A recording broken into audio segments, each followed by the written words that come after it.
Good evening, it's Arlo Johnson in Vernon, British Columbia at about 8 o'clock p.m. on June the 8th, I believe. Nice warm day, very sunny, very warm, close to 80. Can't knock that. It's a long day. Sunset is 9:10 or something like that p.m. We're getting close to the longest day of the year, which would be June the 21st. And then we start going backwards again. It's a shame. We no longer get the grass growing and some green grass around, and the next thing you know, the days are getting shorter.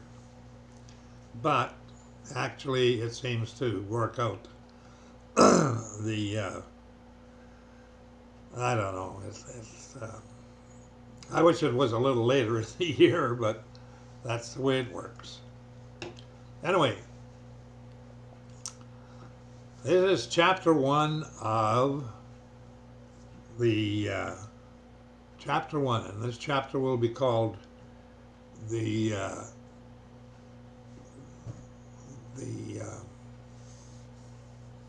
origin of the white race on this planet. Period.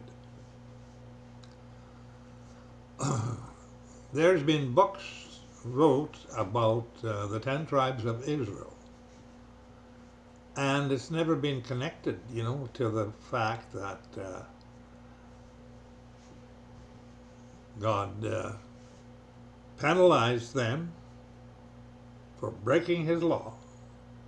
You have to remember, God instigated the thing on this planet. I firmly believe that during the sixth day creation, all the races, all the different races were created on the sixth day. And it appears to me that the white race maybe wasn't. Now, Aboriginals have been around for a long time. You take, for instance, the Indians that roamed North America without being president, well, you could say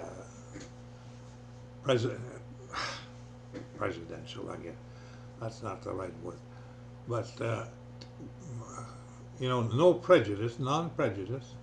It appears, and I think any clear-headed person should know and should understand that they roamed, for instance, North America for thousands of years. Now, I don't know how many thousands, but many thousands.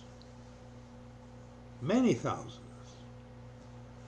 Now, the problem with that is when the English, the Scots, the Norwegians, the Swedes, the Dutch, the Germans immigrated to North America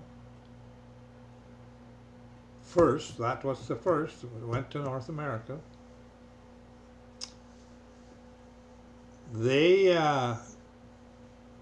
They came from countries that had roads, buildings. They were making things, manufacturing things. They had ships. They had, I don't know at that time if they would have had steam engines, but I think they had steam.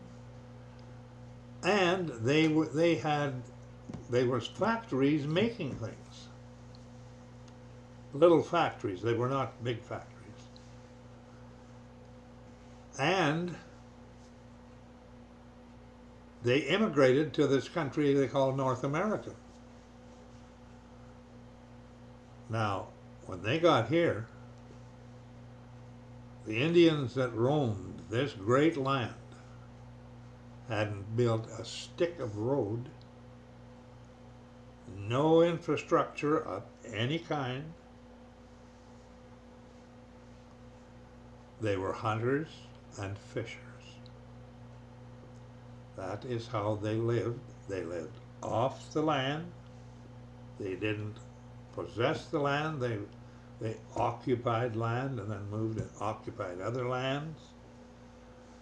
They moved like the buffalo did. They moved with the grass. Now, that means to me,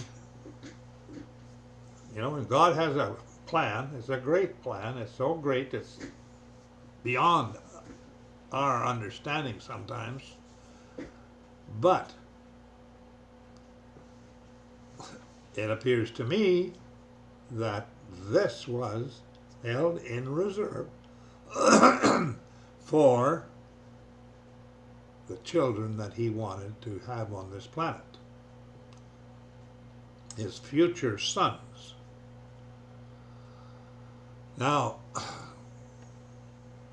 the 10 tribes of Israel, obviously, if you look at a written record of it,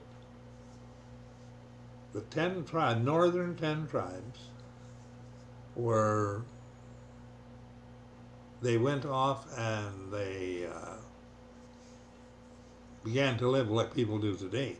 They ignored God completely. They had their own stuff and everything else, and God told them that for that reason, they were going to not receive the Abrahamic blessings that God gave to Abraham to give to his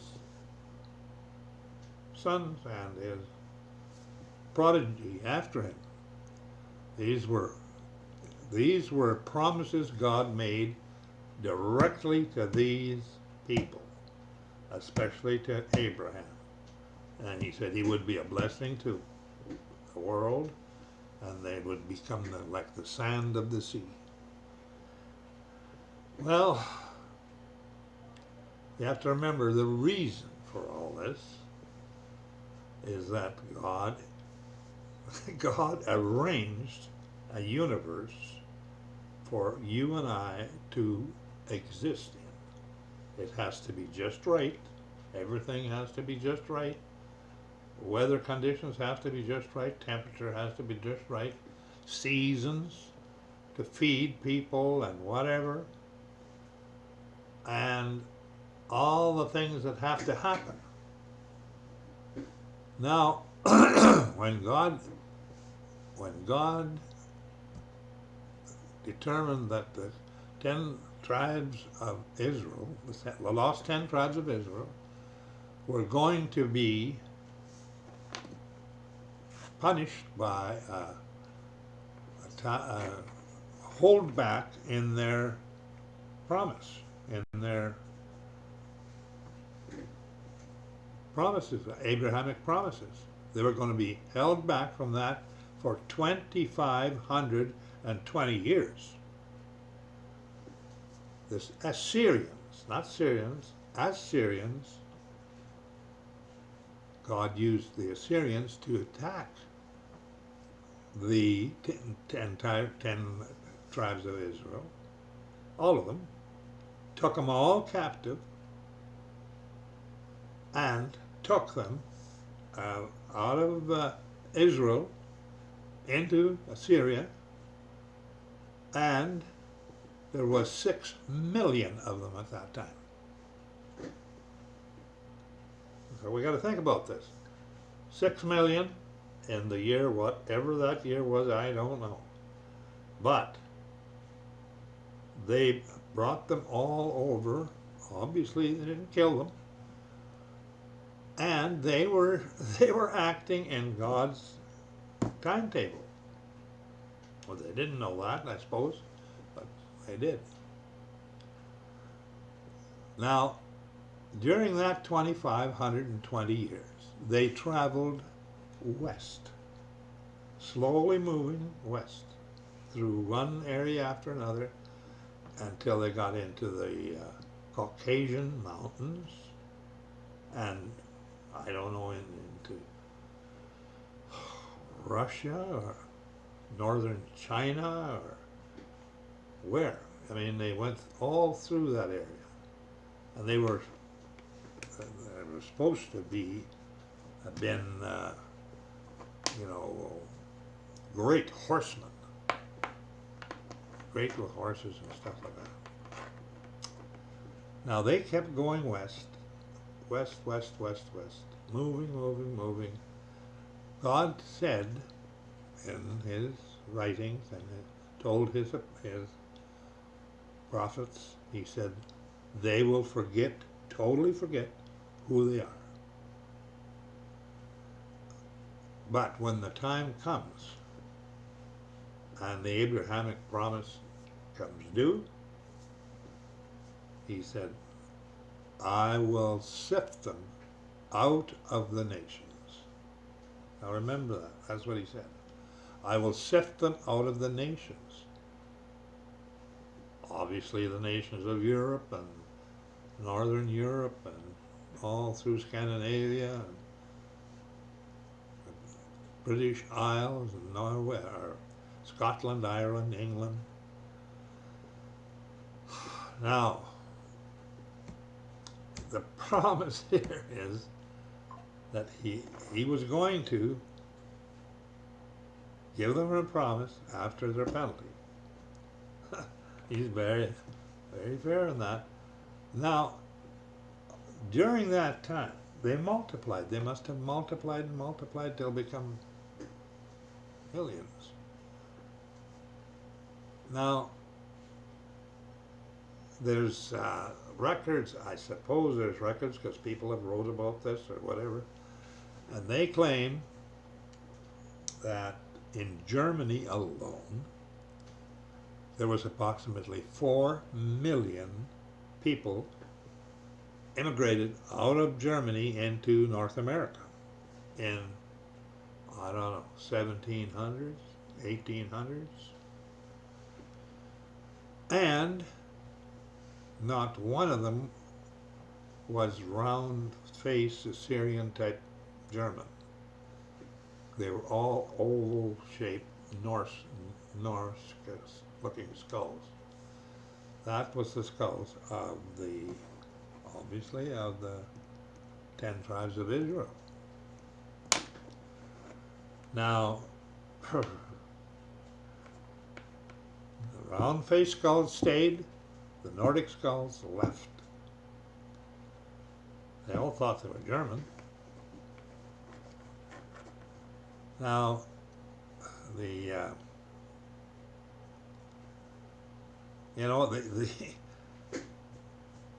my take on this and what I'm proposing to you is that that's where the white race came from.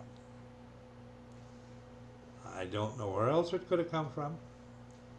Europe was pretty well all a white race continent. And the Isles of England, Ireland, Scotland. And they were all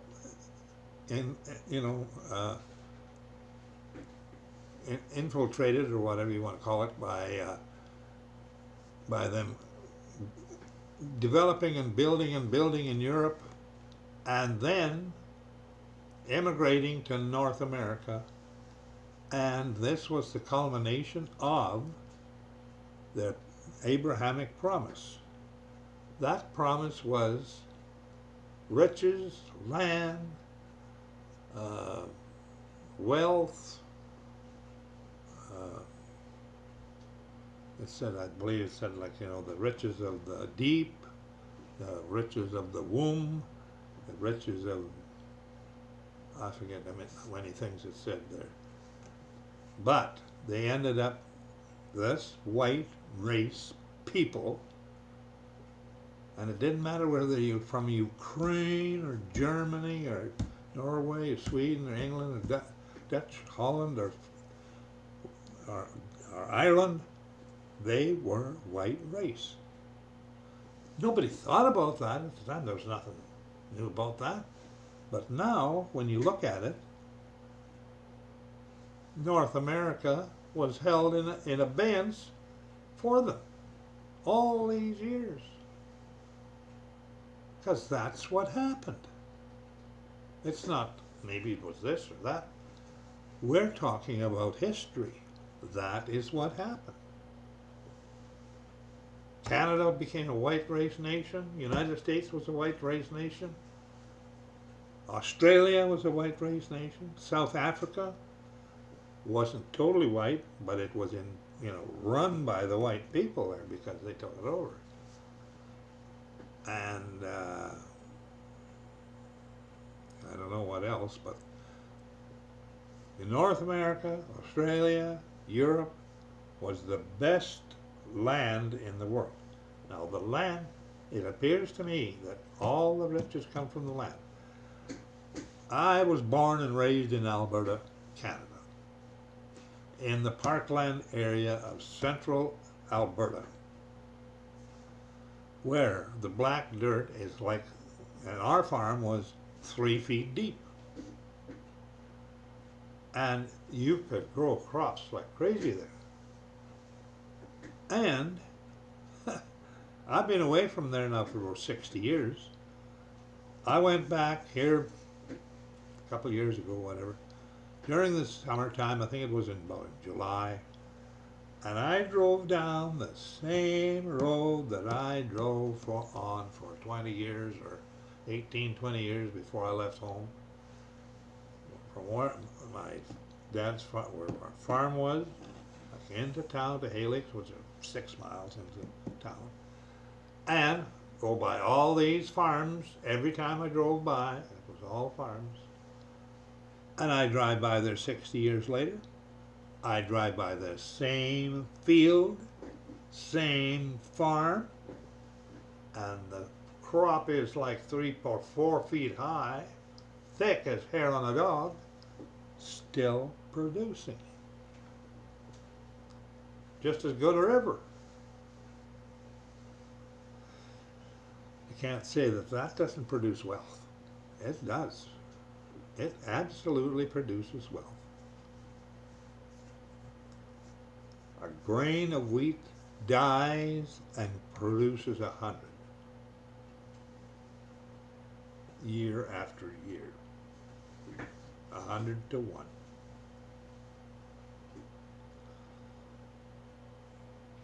And now I think it's even more. Now, I'm going to get into something else here. The white race seemed to wake up. Like when this 2,520 years were over, it was like the curse was lifted, and they started to build and do things.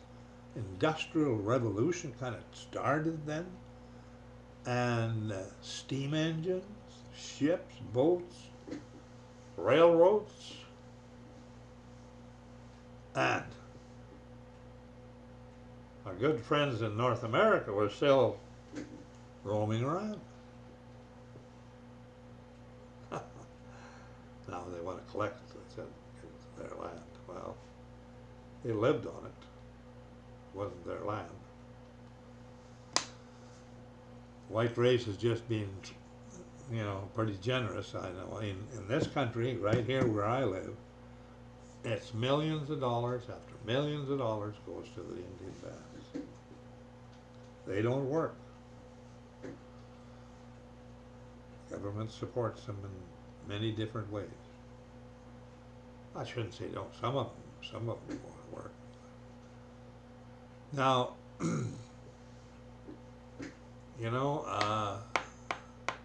there's a thing that ties in with this, is that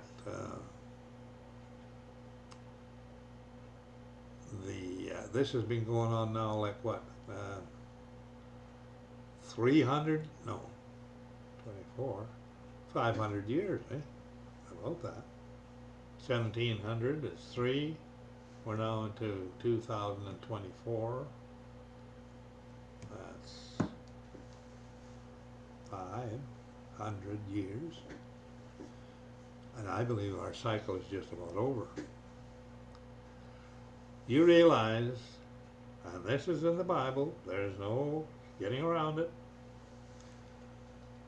that God and the Word decided before there was a world, before the beginning of the world, before the world was, that the Word who became Jesus Christ would suffer and die as a result of the children and the people that God was going to create, and there was going to be millions of them who couldn't keep his law.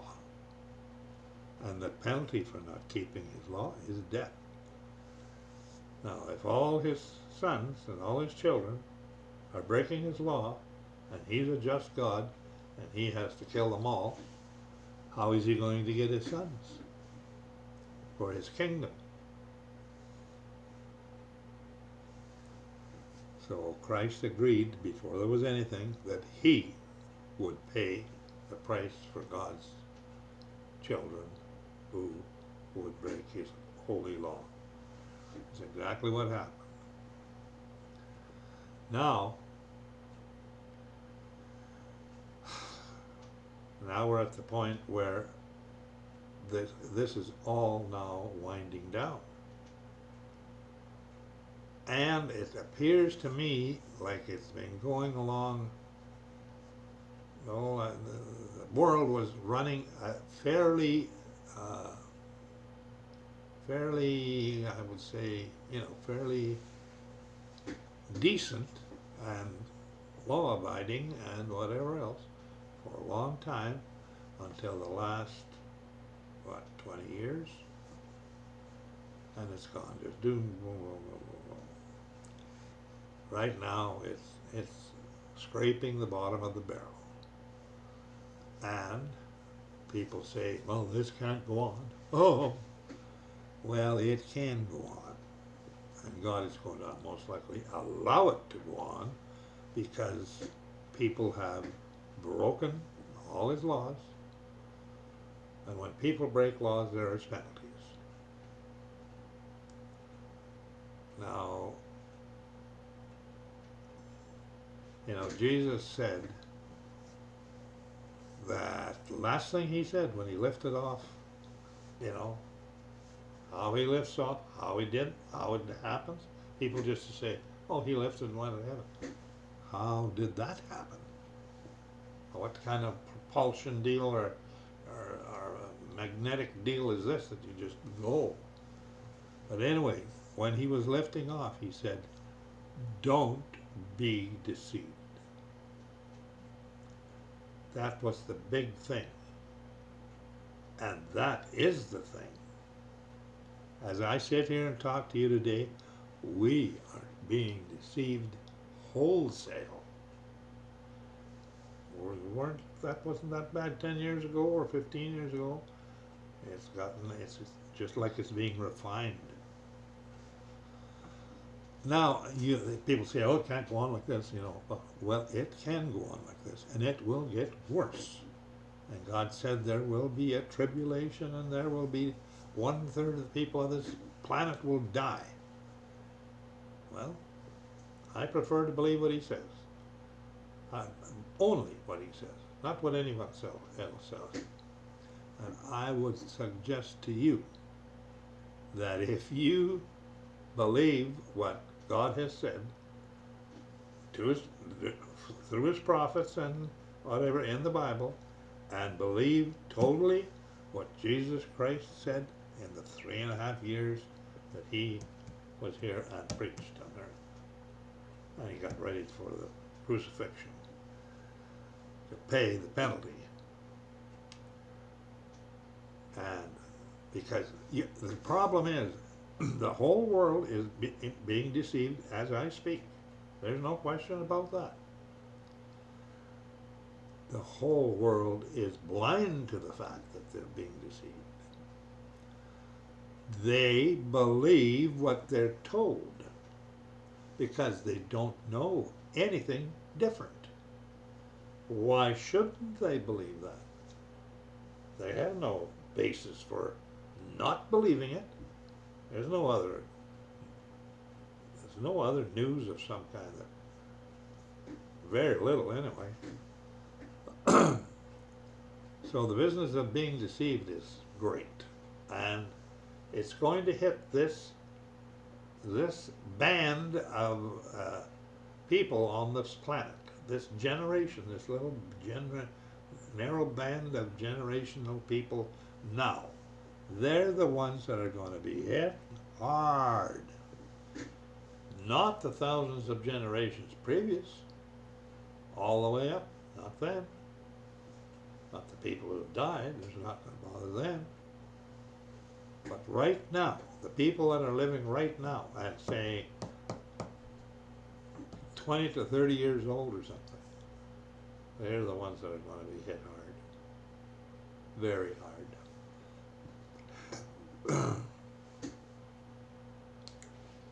They're already, there's already Satan worshippers and Satan this and Satan that.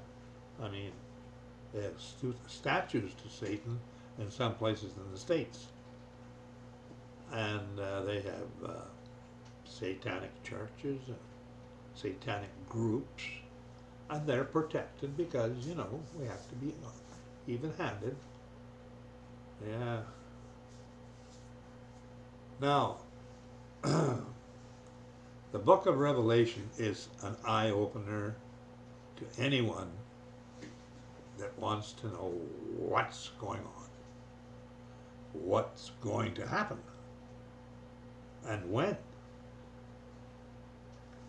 says when. It doesn't give an exact date, but it says that's when it's going to happen, in the coming future sometime, as it builds. I think that God has a plan, an actual plan for everybody on the planet. He is that great. He can be everywhere at once. His spirit can be, his spirit obviously knows whatever's going on. His spirit never sleeps.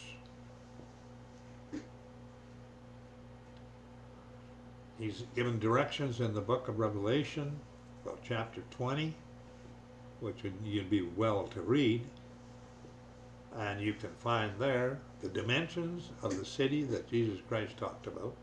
He said, I go to prepare a place for you, that where I am, you may be also. Now, Jesus laid out the criteria for being in his book of life. Because the situation is this, and Jesus has explained it, God has explained it, and said, if you are not in Jesus Christ's book of life, when the time comes for judgment, which is you die, and then the judgment, doesn't say when, but the next thing that happens is the judgment. And then who is going to be in the judgment to begin with? Well, there's a good chance that it's going to be the people who are going to be in Christ's book of life. And maybe that's what's going to be in the first resurrection. Because he said, if you're in the first resurrection, there's no second death for you. But if you are not, then he says, then is the judgment. And the judgment is, penalty is death. And you will be thrown into the lake of fire. Bang! That's it. There's no getting around it. People think, oh, God wouldn't do that. The thing is, God is not a man. He runs the universe in his own way because he is the universe. Everything is his. And that's hard to grasp, that he can create 1,000,000 stars and knows them all by name. He knows the hairs on everybody's head. Now, don't you think it's a pretty good deal that God is who He is? You know, what if He wasn't? What if He wasn't a just and loving God, but also a fierce God? Fierce. To those who break His laws, do all His things, if they purposely break it, He can be purposely, viciously hard. He's, I believe now, raised about 100 billion people that in the world to come, they are all capable of being His sons. That's what He talks about. Only His sons. Now, in the world to come, women will not be in the kingdom of God, because there's no two sexes to argue and fight about things. There's no requirement for the womb. That's all done. And there's no need for jealousy and vanity, which are the two main problems that women have. Not that men don't have problems too. But the big problem is, that is what's ruined the whole universe, is vanity and jealousy. First by Satan, jealous of God and vain in his beauty. That brought him down. Now, women have a tendency to be jealous of men. It's a built-in jealousy. It's nothing, no individual thing. And women are much more beautiful than men, but they are also very vain. I mean, they can sit and look in the mirror at themselves all day, practically. And their vanity leads them to be so self-conscious about their beauty, they want someone to bolster it. Am I good looking? Am I beautiful? Am I this? And then next day, am I beautiful? Oh, am I beautiful? You know? And yet, on the other hand, women are much better or stronger than men when it comes to suffering for children, patience and suffering and nurturing. You know, God has a high regard and places high honors on mothers, I believe, and on fathers, but mothers have quite a good place in God's eyes. So, if you believe what I've just said, now the white race has been the shakers and the movers on this planet, basically, pretty well. Not that the Chinese haven't done things. They've done, in the last 50 years, they rose way up for most people. But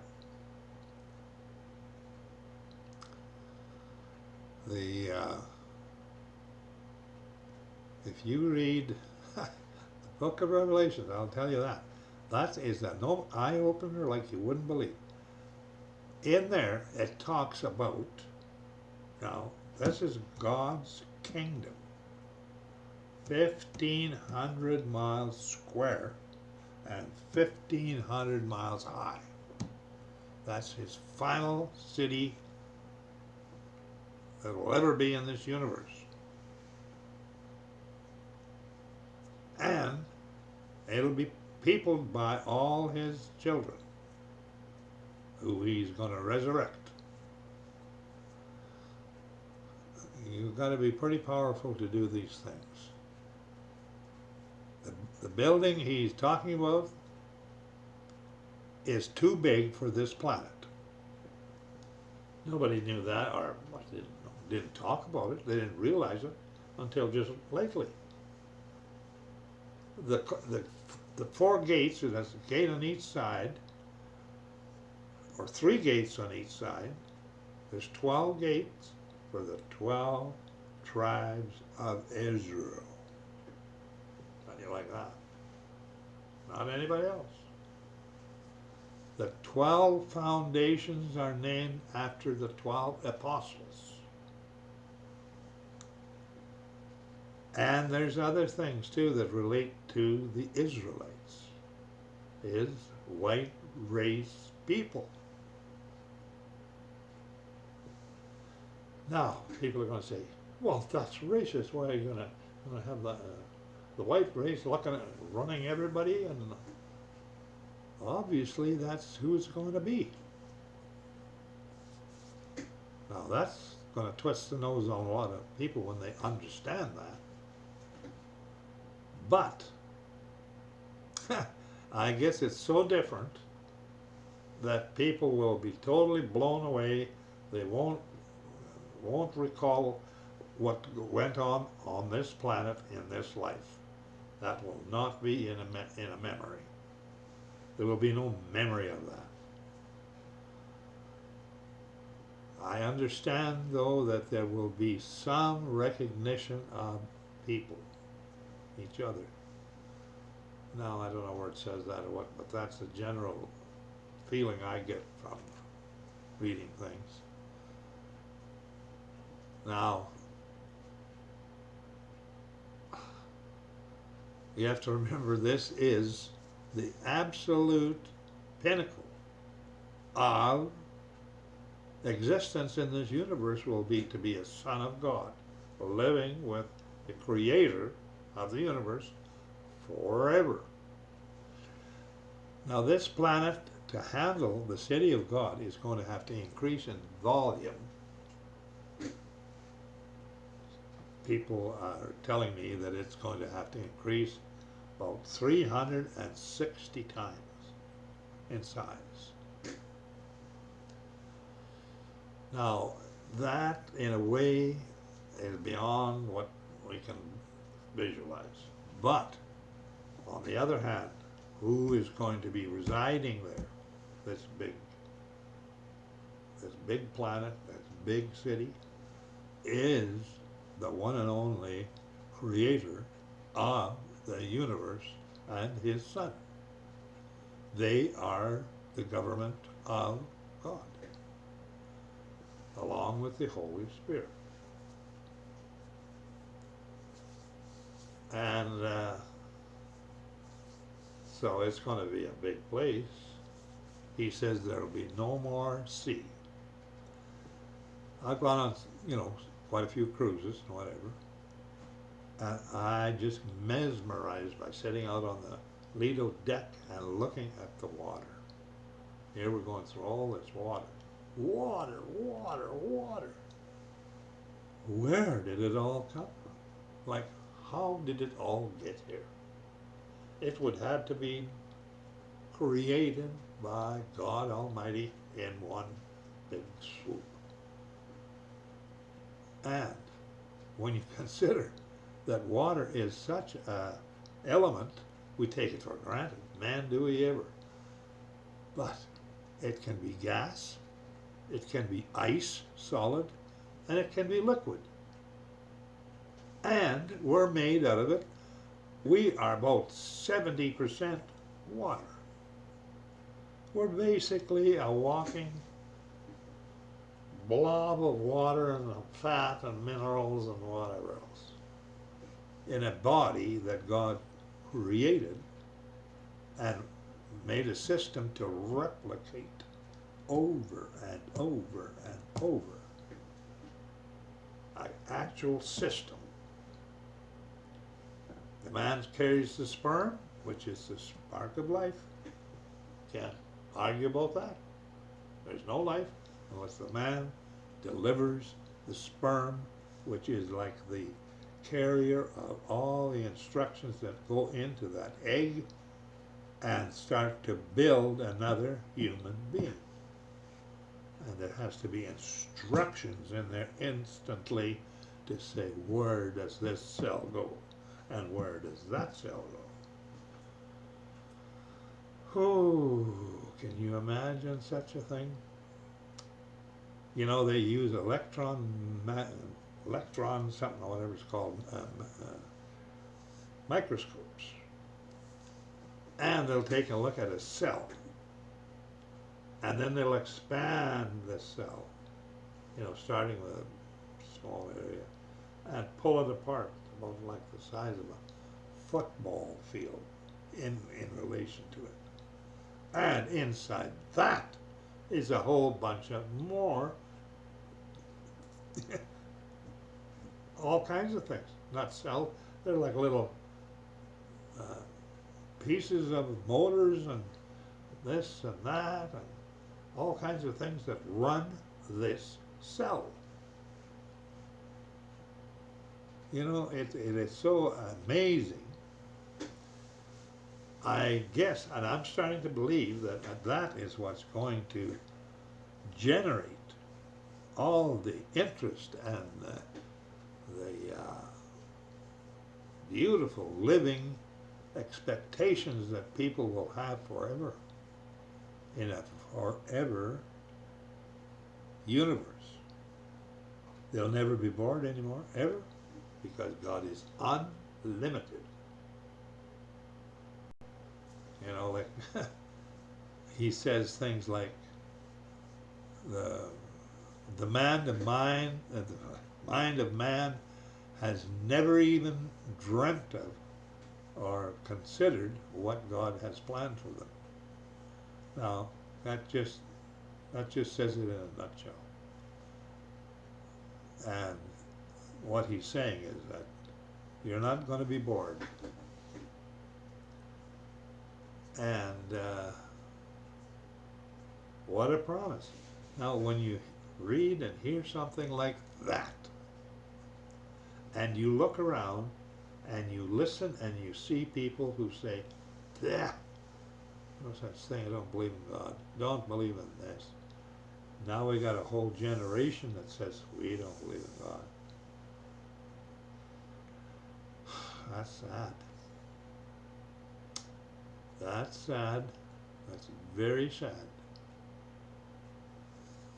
I mean, my family has gone that way. Absolutely gone that way. And it just gripes me to no end to think that I grew up, got married, had 3 children, and as far as I can tell, they don't believe in anything. My wife had a big influence in that. She would not believe in Jesus Christ or God, or even though she was involved in a deal where we had an actual miracle happen in our family to our youngest son, who was 4 years old, got diseased with blood disease of some kind, black marks up and down his legs all over the place, and the bottom of his feet, and he couldn't walk, and crying, and you know, the specialist said, well, you got 2 weeks to live, that's it. You better take pictures of him while you can. He's going to just go down tube right away. I was on about it Thursday, Red Deer, Alberta, 4 years old. So I'll just tell you the rest of the story now when I've started it. We were in to see the specialist. He gave us the news that our son, Jeff, was going to die within about 2 weeks because He was small. He had a small blood uh, base. I mean, not very much. So this was going to spread through his blood within 2 weeks, and he would die. And he suggested we take him up to the hospital, and they would do whatever they could there. So we took him up to the hospital, and I remember walking down the hallway, and the nurses came walking towards us, and there was tears in their eyes. You know, they knew what was going on. And we give it. This was on, Thursday night.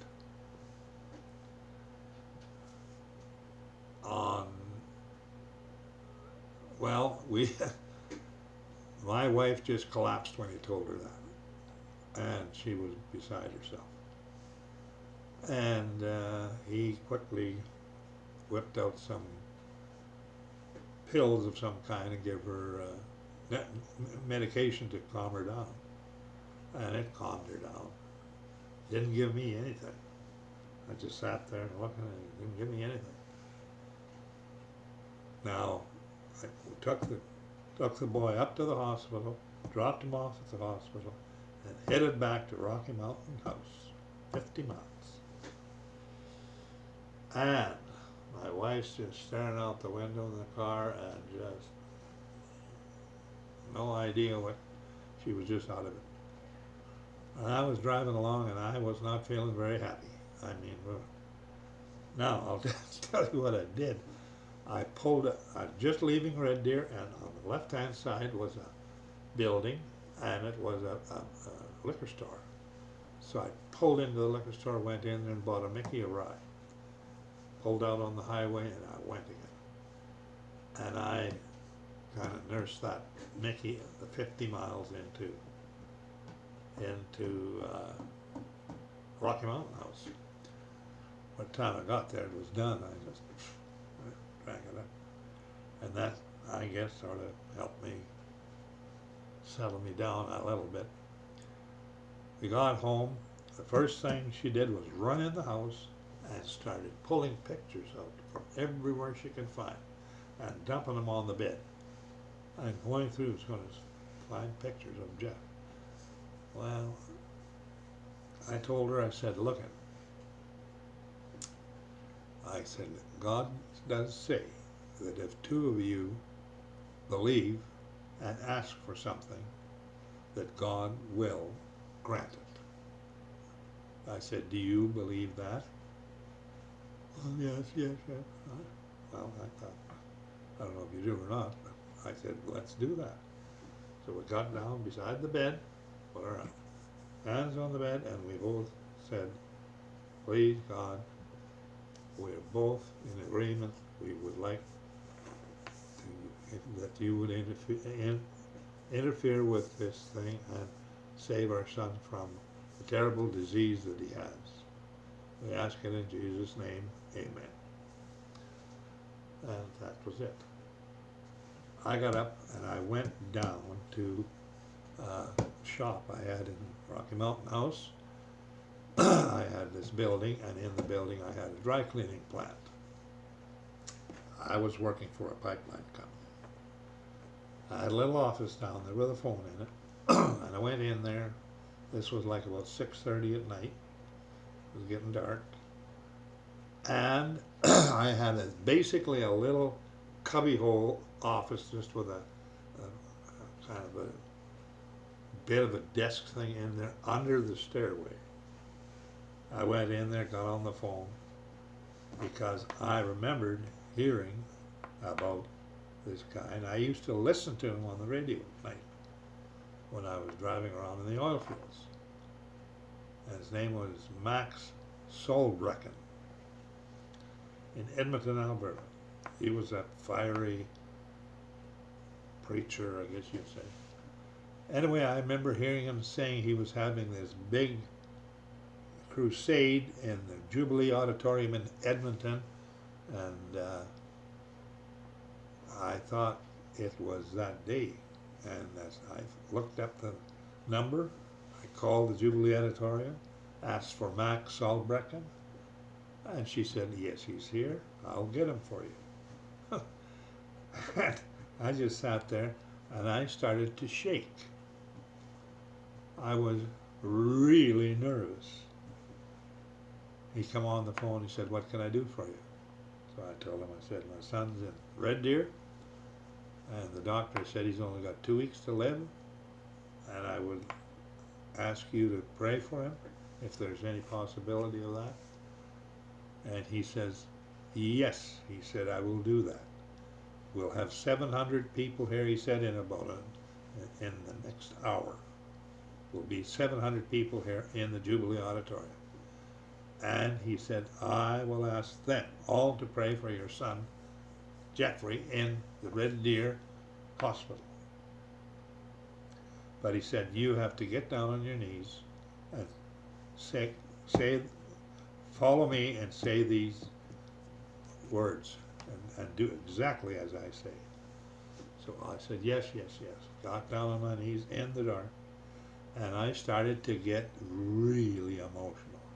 I started to sob and whatever, and he said, and I just repeated what he said, and shaking and sobbing, and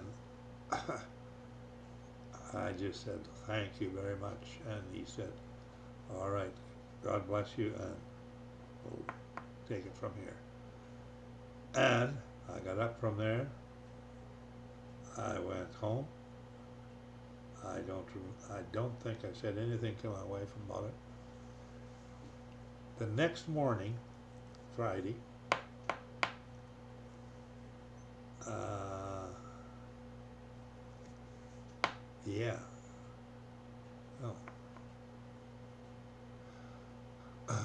the next morning I told her that our other two kids were staying somewhere else. I said, you better come with me. It's pretty hard for you to sit home alone here. I said, I have to go to work. So she said, okay. Got in the pickup, away we went, drove around the oil field. And, oh man, that's not right. Oh, it must have been Saturday morning. Yes, it was Saturday morning. And she drove around with me, and I remember like it was a signal, and yet I don't know if it was or not. We were driving around in the oil field, and I remember turning and driving sort of southeast or something in a direction and into this tank farm. And as I drove in, like the clouds just opened up, and the sun just blasted right there, and it was just bright, you know. And I looked up at it, and I thought, oh, I said, I think that's a sign that Jeff's going to be okay. And I said to her, you know what? He's going to be okay. And that's all I said. We went home, went to bed. On Sunday morning at about 9:45, phone rang. And there was this woman from the hospital in Red Deer, and she said, you can come and pick up your son, he's fine. That's all she said. And I just said, thank you very much. We drove into Red Deer. We went up the 2 floors where we had left them, and I was walking down this hallway, and this specialist doctor came walking towards me, and he just looked the other way and wouldn't look me in the eye, just walked by. We went in, and they brought Jeff out. All the black spots were gone. He was fine. We took him home, and that was it. Now, there's no coincidences there. None.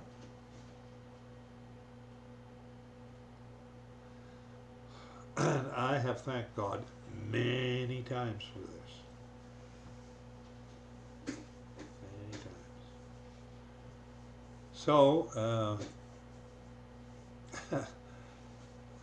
Later on, I'm going to talk about the idea that people can have access to the creator of the universe, that, the most powerful entity in the whole universe, the creator, God. We don't really know. We are built in his image. That's all we know. And that we will become his sons at some stage,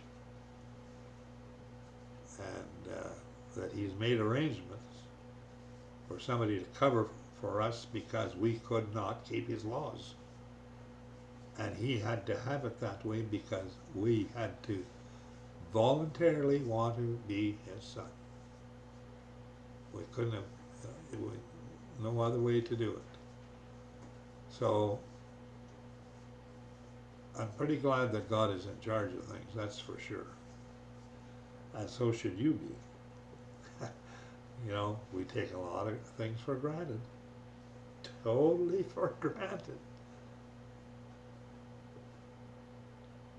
Anyway, that's it for tonight. I'd like to say God bless you and keep you. Thank you very much.